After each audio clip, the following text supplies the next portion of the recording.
तो इसलिए भगवान ने कहा कि श्रद्धावान होकर, श्रद्धा पूर्वक करिए।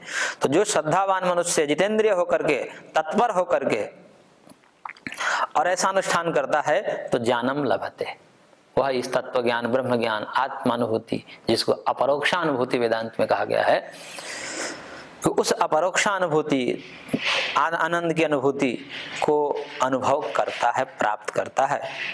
और जब प्राप्त कर लेता है, उस तत्व ज्ञान को प्राप्त कर लेता है, आत्मानंद की अनुभूति कर लेता है, तो ज्ञानम लब्ध्वा अचिरेण पराम शांतिम अधिगच्छति। उस ज्ञान को प्राप्त करके, उस भगवत तत्व को प्राप्त करके अचिरेण, शीघ्र ही, अब उसमें विलंब नहीं होता कि भगवत साक्षात्कार हो गया फिर अब दुख दूर होना अभी बाकी, ऐसा नहीं करेगा। अचिरेण पराम शांतिम अधिगच्छति, तत्काल, तत्क्षण पराम शांति, यानी कि परम शांति। एक सामान्य शांति होती है, जैसे रोज खाते पीते हैं, बोले कि आज सुख है, सुख को ही शांति रूप में कहते हैं। लेकिन परम शांति का मतलब परम शांति, वह शांति जो कभी भंग ना होवे।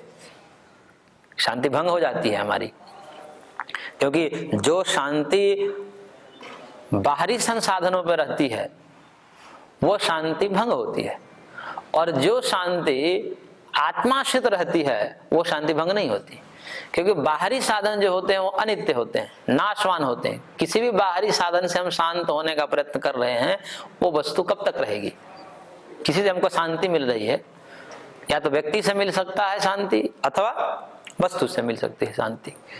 तो व्यक्ति, वस्तु, स्थान इत्यादि ये सब शांति के कारण हैं, लेकिन ये कब तक रहेंगे?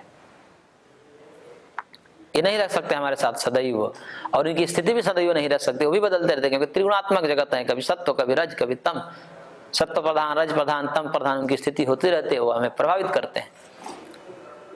तो इसलिए वो स्थिति भंग हो जाती है। सत्व प्रधान स्थिति रहती है तो शांतिमय स्थिति रहती है, लेकिन जैसे ही रज और तम प्रधान स्थिति आती है तो फिर वो दुख शुरू हो जाता है। लेकिन जो आत्माश्रित शांति है, वह आत्मा नित्य है, एक रस है, उसकी कभी हानि नहीं होती, उसके स्वरूप में कभी परिवर्तन नहीं होता। इसलिए वो एक रस होने से, नित्य होने से, शाश्वत होने से, वो शांति भी नित्य और शाश्वत होती है।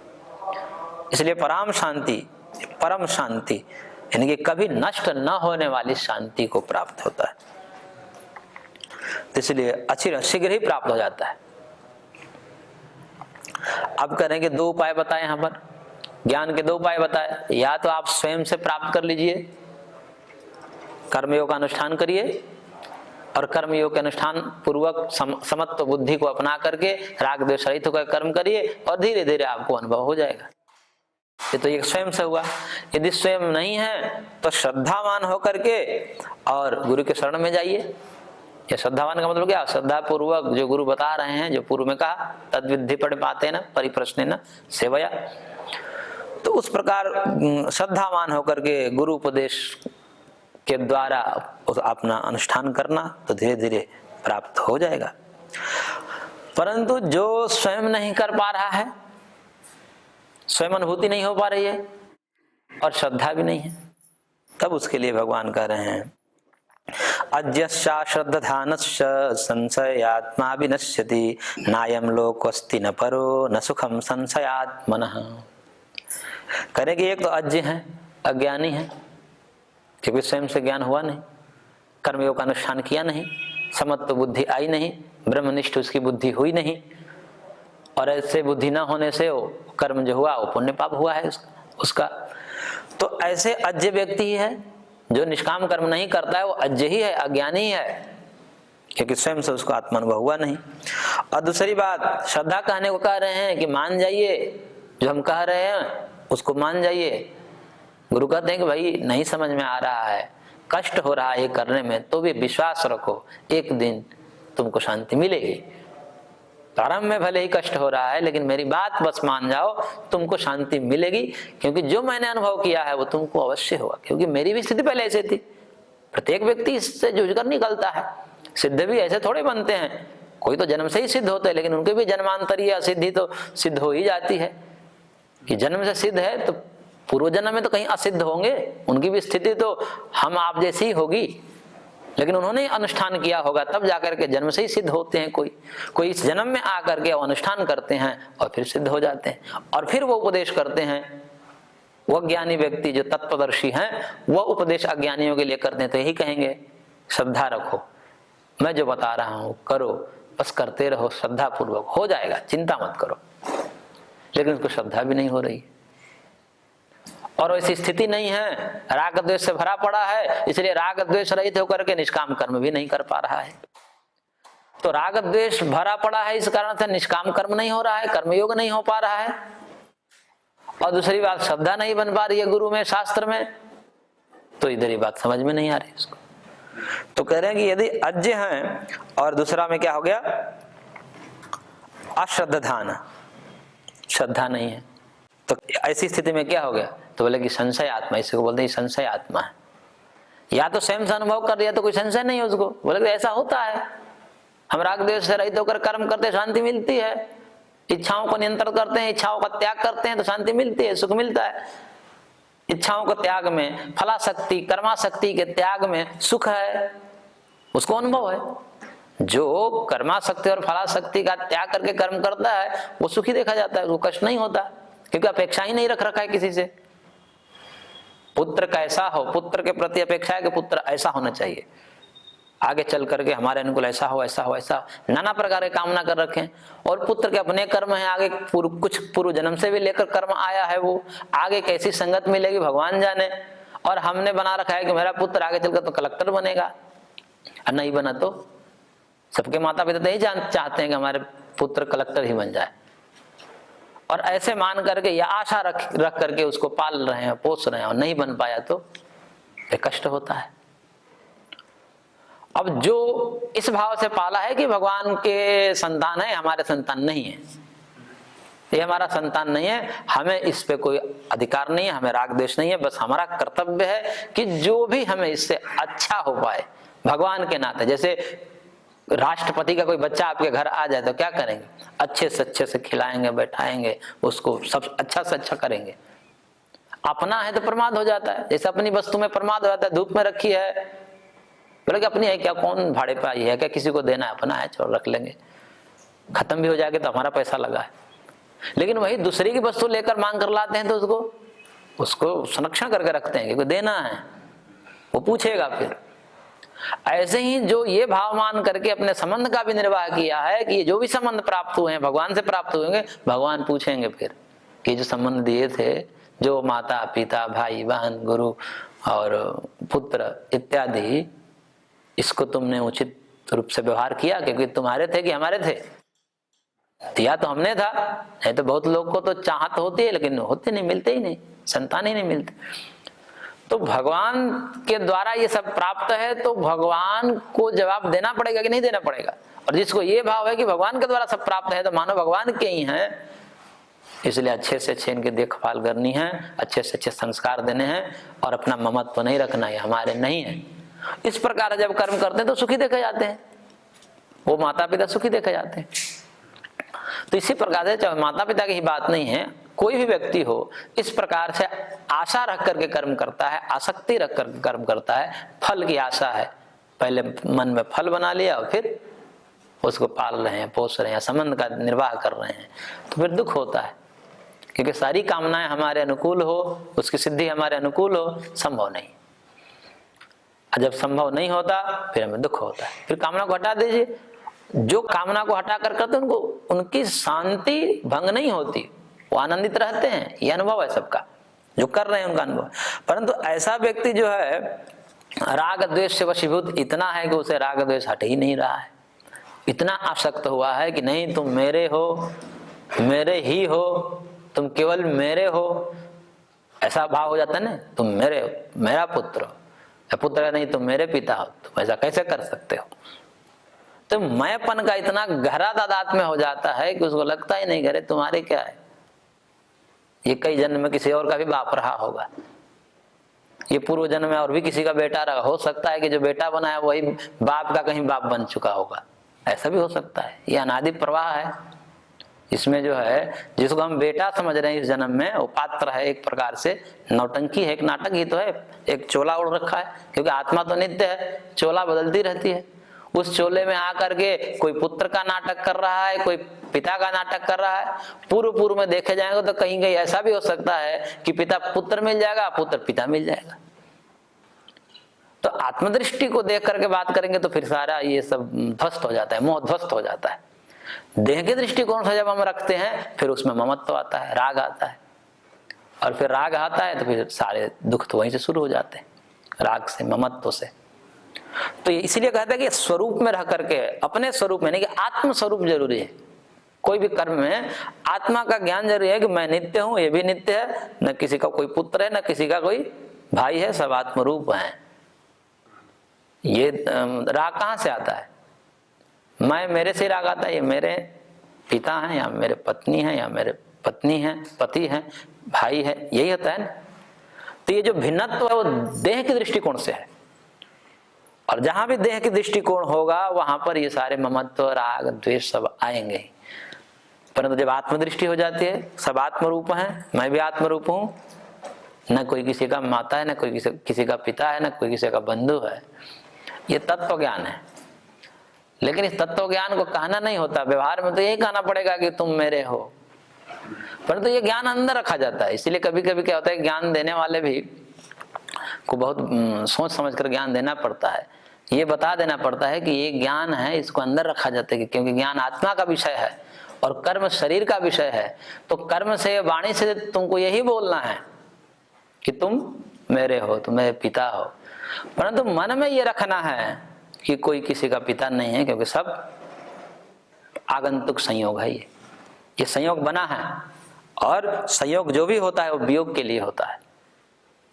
संयोग का नाश जो है वियोग में होता है, कोई ऐसा संयोग है ही नहीं जो स्थिर हो आज तक से। तो ये सब अंदर रखने की बात है, और उस अंदर रख करके उस भाव से फिर कर्म करना होता है, तब जाकर के कुछ मोह कम होता है, अन्यथा बड़ा मुश्किल है। तो भगवान करेंगे, एक तो अज्ञानी है, ज्ञान नहीं है, राग द्वेष से इतने भरे पड़े हैं कि उनसे निष्काम कर्म हो ही नहीं रहा है, और दूसरी बात गुरु के वचनों में श्रद्धा नहीं है, तो उनके तो बार बार यही संशय बना रहता है, पता ना क्या है जी, ये तो हमको कुछ पता ही नहीं चलता, ये क्या बोलते रहते हैं साधु, ये क्या ग्रंथि, हमको तो कुछ पता ही नहीं चलता, ऐसी स्थिति हो जाती। तो ऐसे जो संशय आत्मा है विनश्यति, उनका नाश हो जाता है। नाश का मतलब आत्मा तो अमर है, उसका तो कुछ नाश नहीं होगा। नाश का मतलब है कि वो पतन की तरफ जाता है, अधोगति होती है उसकी, दुख की तरफ जाता है, नरक की तरफ जाता है। नाश तो आत्मा का तो हो ही नहीं सकता, पर तो नाश का मतलब यहां पर वो गर्त में जाएगा, वह दुख को प्राप्त होगा। और उसके लिए क्या है, तो भगवान करके नायम लोको अस्ति न परो, ऐसे संशय आत्मा को न ये लोक है, न इस लोक में वो ठीक ठीक जी पाता, निर्वाह कर पाता, न सुखी हो पाता, और न परलोक में सुखी होता है। यानी कि दोनों जगह पर वह जो है दुख का ही अनुभव करता है। तो अज्ञस्य अश्रद्धानस्य, एक तो अज्ञ है, दूसरे में अश्रद्धालु है। एक कहावत है भोजपुरी में कि एक तो बबुआ अपने गोर, ऊपर सैले कमरी ओढ़। मतलब गोर का मतलब कि एक बालक काला था पूरा और अंधेरा था, और उसमें एक काला कंबल ओढ़ कर आ गया, तो पहचान में नहीं आए कौन है। तो कहते हैं कि एक तो बबुआ अपने गोर का मतलब व्यंग्य है, काला, और ऊपर से आ गया कमली ओढ़, काली कमली ओढ़ कर। तो एक तो अज्ञ है, तो अज्ञ का ये कर्तव्य होता है कि भाई ज्ञान अज्ञ है, अज्ञानी है, पता नहीं तो किसी से पूछें। उसमें पूछने के लिए श्रद्धा तो करना पड़ता है।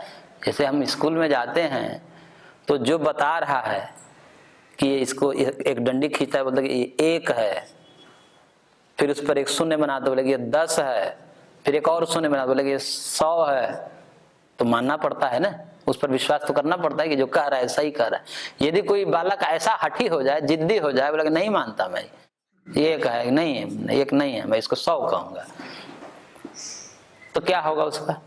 या जो वर्ण का ज्ञान करा रहा है, अक्षर ज्ञान करा रहा है, ये क है, ये ख है, वो बोलेगा नहीं मैं नहीं मानता, ख को क कहूंगा मैं। उस पर श्रद्धा ना हो तो वो बालक जो है कभी भी अक्षर ज्ञान करके और भाषाविद हो सकता है? नहीं हो सकता। तो वहां करना पड़ता है कि नहीं, ये गुरु जी हैं कह रहे हैं तो सही है, फिर उसका अनुकरण करते हैं, तो फिर वो भाषाविद हो जाता है, वो ज्ञानवान हो जाता है। बाद में फिर वही व्यक्ति जो है अज्ञानियों को फिर वो पढ़ाने लगता है, वही बालक बाद में टीचर बन जाता है, फिर वो बालक को पढ़ाने लगता है। तो श्रद्धा तो करनी पड़ेगी। तो अज्ञानियों का कर्तव्य है कि ज्ञानी के शरण में जाए और श्रद्धा पूर्वक ज्ञान प्राप्त करें। तो एक तो अज्ञानी और ऊपर से अश्रद्धालु, तो ऐसे में संशय निवृत्ति नहीं है। जीवन भर संशय में रहेंगे तो संशय आत्मा विनश्यति, तो उनके लिए न ये लोक है, न इस लोक में शांति है सुख है, और न ही परलोक में शांति और सुख है। तो किसी भी लोक में ऐसे संशय आत्माओं को, संशयित आत्मा को, जिनको इसी कंफ्यूजन में जीवन चला गया, पूरा कंफ्यूजन में, पढ़े ही नहीं, किसी की माने ही नहीं। एक तो होता है कि ये भी सुन रहे हैं, ये भी सुन रहे हैं, नाना प्रकार की बातें सुन रहे हैं, किसका क्या माने। तो कई बार व्यक्ति कहता है सब फर्जी है, छोड़िए, कुछ नहीं है, ये सब किसी को कुछ निश्चय ही नहीं है। कभी कुछ बोला है कोई कुछ बोला है कोई। अरे सब बोला है तो तुम सबको मिला करके देख लो ना, एक बार सबसे मिल लो, सबके मिलकर को जान लो, अब तुलनात्मक अध्ययन करो। भगवान ने बुद्धि तो दे रखा है, बुद्धि किस लिए दे, अब ये किस काम में आएगी बुद्धि। यदि आपको जानना है तो आप सुनो, उसकी भी सुनो, पूरा बढ़िया से सुनो, उसे प्रश्न करो, उनके जो सिद्धांत है उसे पूछिए, प्रश्न करिए, फिर दूसरे के सिद्धांत को देखिए, पूछिए, प्रश्न करिए, ऐसा कर दो, फिर तुलना करिए, आपको खुद से पता चल जाएगा। ये नहीं कि ये तो ये बोल रहे हैं, तो ये बोल रहे हैं, तो बोला मैं तो अब क्या कहूँ, तो कुछ कोई अपने में एक मत है ही नहीं, तो इसलिए कुछ है ही नहीं, सब ढोंग है, ऐसा करके वो फिर छोड़ देता है। अरे ऐसा नहीं, खुद से निर्णय ले लीजिए और इस निष्कर्ष निकाल लीजिए, संशय में जीना ठीक नहीं है, जीवन भर ऐसे ही कंफ्यूजन में रहना ठीक नहीं है। एक बार बढ़िया से साल भर पढ़ लीजिए, कोई एक ग्रंथ उठाइए, कोई एक आचार्य पकड़िए और साल भर उनके शरण में रह करके आप पूरा पढ़ जाइए, एक कोई ग्रंथ उठा करके, और जो भी मन के प्रश्न उनके सामने रखिए और देखिए, साल भर के अंदर कंफ्यूजन आपकी खत्म हो जाएगी। फिर आपको दृष्टि मिल जाएगी, अब आपको कोई संशय रह ही नहीं जाएगा, एकदम दृष्टि स्पष्ट हो जाती है। हम जब थोड़े थोड़े कुछ इधर को सुनते हैं, कुछ इधर से सुनते हैं, कुछ इधर से सुनते हैं, सुनते तो खूब हैं, परंतु वो जो है बुद्धि श्रृंखलाबद्ध नहीं हो पाती। बुद्धि में ज्ञान तो होता है, लेकिन ज्ञान को क्रमबद्ध करना और श्रृंखला युक्त करना, ये विधिवत शास्त्र पढ़ने का फल है। आपको खूब ज्ञान हो जाएगा, खूब आप इस विषय का भी ज्ञान है, इस विषय खूब हो जाएगा, लेकिन आपकी बुद्धि क्रमबद्ध नहीं होगी, आप स्वयं नहीं निर्णय कर पाएंगे, इसमें क्या, इसमें क्या, यहाँ तो कुछ और कहा, यहाँ तो कुछ और कहा, पता न क्या है, फिर आप ये कह देंगे। लेकिन जब एक शास्त्र उठाते हैं, उसका विधिवत अध्ययन करते हैं, तो वहां पर यही प्रश्नोत्तर शैली चलती, जैसे आम्र चल रहा है, अर्जुन उवाच श्री भगवान उवाच, अर्जुन प्रश्न कर रहा है, भगवान उत्तर दे रहे हैं। अब इस शैली को क्रमबद्ध पढ़ते जाएंगे तो जो भी हमारे प्रश्न है वो सब अर्जुन के मुख से भगवान ने कहलवा रखे,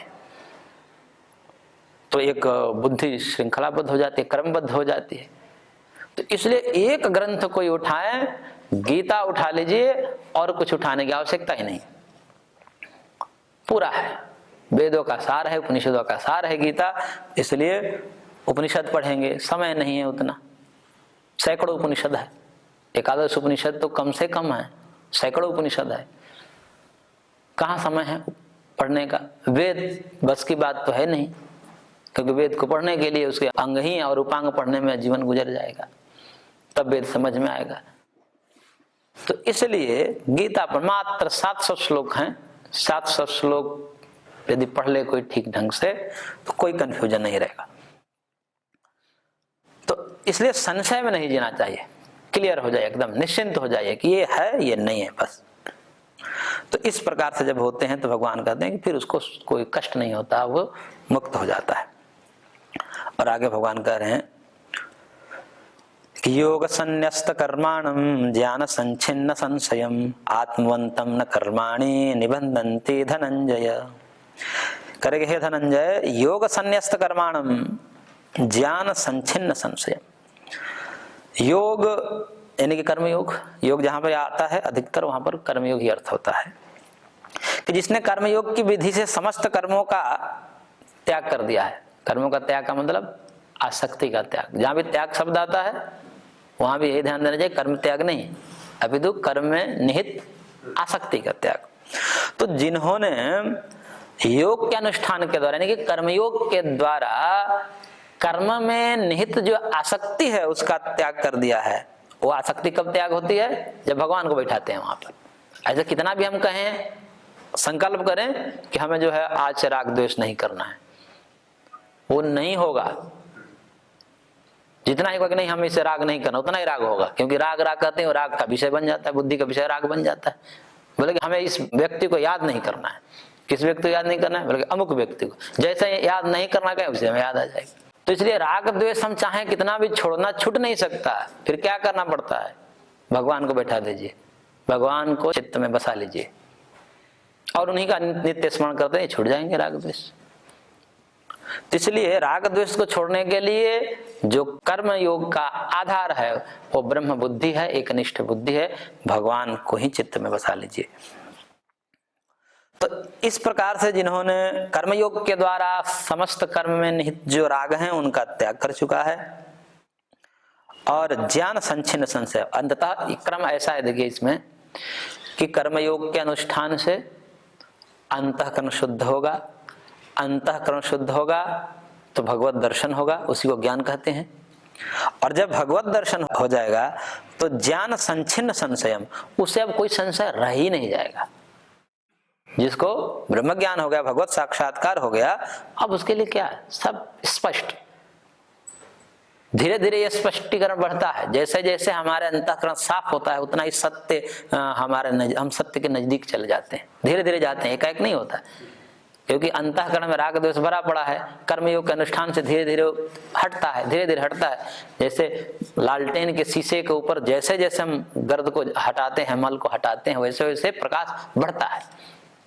जैसे जैसे हमारा अंतःकरण साफ होता जाता है वैसे वैसे हमको ज्ञान होता जाता है, स्वतः होता जाता है, वो दिखने लगता है, वो दूरदृष्टि आती है, दृष्टि में विस्तार आता है। तो इस प्रकार से जो है जिन्होंने कर्मयोग के अनुष्ठान के द्वारा अंतःकरण शुद्धि पूर्वक ज्ञान की प्राप्ति कर ली है, भगवत साक्षात्कार कर लिया है, उनके सारे संशय क्या हो गए? छिन्न हो गए। भिद्यन्ते हृदय ग्रंथि छिद्यन्ते सर्व संशयाः क्ष्यन्ते चास्य कर्माणि तस्मिन् दृष्टे परावरे। उपनिषद का वाक्य है कि भिद्यन्ते हृदय ग्रंथि, हृदय की जो ग्रंथियां है टूट जाती है। छिद्यन्ते सर्व संशयाः, सारे संशय छिन्न भिन्न हो जाते, अब कोई संशय ही नहीं रहता। कब? तस्मिन् दृष्टे परावरे, उस परावर परात्पर पर ब्रह्म परमात्मा का जब दर्शन हो जाता है अब कोई संशय नहीं रह जाता, कोई हृदय की गांठ नहीं रह जाती, किसी के प्रति कोई राग द्वेष नहीं रहता, सब साफ हो जाता है। जैसे सूर्योदय होने के बाद कुछ संशय रहता है, जैसे छुटपुट अंधेरा रहता है भोर में, तो कुछ लगता है कि रस्सी है कि सांप है, ये व्यक्ति खड़ा है या ठूंठ है। कोई बाहर जाते हैं खेत इत्यादि में, तो खेत में बाहर जाता है तो खेत में जो है पशुओं को भड़काने के लिए एक रखते हैं, आदमी जैसा बना करके आकृति। अब उसको देखकर कभी संशय होता है कि मनुष्य है कि वो पुतला है, संशय हो जाता है। किस कारण होता है संशय? अंधेरे के कारण। लेकिन जैसे ही सूर्योदय होता है वो सारे संशय खत्म हो जाता है। तो ऐसे ही जब ज्ञान का सूर्योदय, ब्रह्म ज्ञान का सूर्योदय होता है जब अंतःकरण में, तो किसी प्रकार के संशय नहीं रहते हैं, सारे संशय छिन्न हो जाते हैं। तब भगवान कह रहे कि ऐसे आत्मवंतम कर्माणि न निबंध, ऐसे आत्मवान व्यक्ति को, जिन्होंने आत्मज्ञान किया है, जिन्होंने आत्मानुभूति की है, ऐसे आत्मज्ञान ब्रह्म ज्ञान संपन्न व्यक्ति का कर्माणि न निबध्नन्ति, उसके कर्म जो हैं बांधते नहीं है। अब वो जो भी कर्म करेगा वो बंधन में नहीं आएगा। लोगों को लगेगा कि ये तो भयंकर बंधन में है, ये तो कहते हैं 99 के चक्कर में है, आपको दिखेगा लेकिन उनको कोई चक्कर नहीं है। इसलिए उनके कर्म जो है बंधन के कारण में सहयोग नहीं करते, उनके कर्म भगवत साक्षात्कार में सहयोगी होते हैं। यानी कि जो निष्काम कर्म होता है वो मुक्ति के, मोक्ष के या भगवत साक्षात्कार के अविरोधी कर्म होता है, विरोधी कर्म नहीं होता है। विरोधी कर्म वो होता है जो राग द्वेष पूर्वक जो कर्म करते हैं वो भगवत साक्षात्कार के विरोधी कर्म होता है, रोकता है, वो ज्ञान नहीं कराने देता है। और जो निष्काम कर्म है वो अविरोधी कर्म है, इसलिए अविरोधी कर्म है, तो इसलिए भगवत दर्शन में कोई उनको समस्या नहीं होती है। इसलिए भगवान आगे कह रहे हैं, अंतिम श्लोक है, तस्मादज्ञान संभूतम हृतस्थम ज्ञानासीनात्मनः छित्त्वैनं संशयं योगम आतिष्ठोतिष्ठ भारत। करें कि तस्माद भारत, इसलिए है भारत अर्जुन, हृतस्थम एनम अज्ञान संभूतम आत्मनः संशयम, इसलिए जो तुम्हारे हृदय में विद्यमान जो है अज्ञान से उत्पन्न जो संशय है, क्योंकि संशय अज्ञान से उत्पन्न होता है, ज्ञान नहीं होता इसलिए संशय खड़े हो जाते हैं, उत्पन्न हो जाते हैं। तो जो अज्ञान जनित संशय है जो तुम्हारे में आ रही है, इस संशय को ज्ञान असीना, ज्ञान रूपी तलवार से छित्वा, छेदन करके, काट करके योगम, कर्मयोग को प्राप्त करो। ज्ञान रूपी तलवार से क्या करो, इस संशय को काट दो, और इस संशय को काट करके योगम, यानी योग को प्राप्त करो। योग क्या है, समत्वम योग उच्यते, वो समत्व बुद्धि को प्राप्त करो, ब्रह्मनिष्ठ बुद्धि को प्राप्त करो, और ऐसे प्राप्त योग की स्थिति को प्राप्त करके, यानी कर्म योग की स्थिति को प्राप्त करके आतिष्ठ उत्तिष्ठ, इसलिए उस कर्म योग में आतिष्ठ मतलब कर्म योग में स्थित हो जाओ, और कर्म योग में स्थित होकर के ज्ञान रूपी तलवार से अपने समस्त संशय को छिन्न करके कर्म योग में स्थित होकर के उत्तिष्ठ, उठो और कर्म करो। तो इस प्रकार से यहाँ पर भगवान ने ज्ञान की महिमा बताई कि ज्ञान के द्वारा राग द्वेष को नष्ट करके और कर्म योग का अनुष्ठान करो, कर्म योग, कर्म का त्याग मत करो। तो इस प्रकार से यहाँ पर चतुर्थ अध्याय संपन्न होता है। ओम तत्सदिति श्रीमद्भगवद गीतासु उपनिषत्सु ब्रह्म विद्यायाम योग शास्त्रे श्री कृष्णार्जुन संवादे ज्ञान कर्म संन्यास योगो नाम चतुर्थोऽध्यायः। हरि ओम तत्सत्, हरि ओम तत्सत्, हरि ओम तत्सत्।